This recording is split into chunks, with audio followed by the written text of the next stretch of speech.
Hi friends, బెండకాయ fry catering style చాలా బాగుంటుంది. ఇది స్నాక్స్ లెక్కైనా లేకపోతే పప్పు సాంబార్లకు సైడ్ డిష్కి అయినా చాలా బాగుంటుంది. బెండకాయని ఆ చివర ఈ చివర కట్ చేసేసి రెండుగా ఇలా హాఫ్ ముక్కలుగా కట్ చేసేసుకోవాలి బద్దలుగా.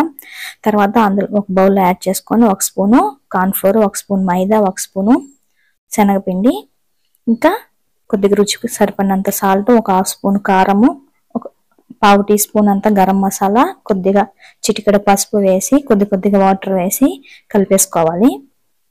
ఎక్కువ వాటర్ వేస్తే బాగుండదు అనమాట. ఒక 2-3 స్పూన్లు పడుతుంది అంతే. తర్వాత స్టవ్ పైన ఆయిల్ పెట్టేసుకొని ఒక్కొక్కటిగా వేసేసుకోవాలి, డీప్ ఫ్రై చేసుకోవాలి. వేసిన 2 నిమిషాలు కలుపుకొని తర్వాత కలిపేసుకొని ఒక పక్కకు తీసుకోవాలి. తర్వాత క్యాటరింగ్ స్టైల్లోకి ఒక 1/2 కప్ అంతా శనగగింజలు ఇంకా కొద్దిగా జీడిపప్పు వేసి ఫ్రై చేసి గార్నిష్ చేసుకుంటే చాలా బాగుంటుంది. ఇది స్నాక్స్ లేకైనా లేకపోతే పప్పు సాంబార్లకు సైడ్ డిష్ కైనా చాలా బాగుంటుంది. ఈ వీడియో నచ్చితే లైక్ చేయండి, సబ్స్క్రైబ్ చేసుకోండి. Thank you for watching.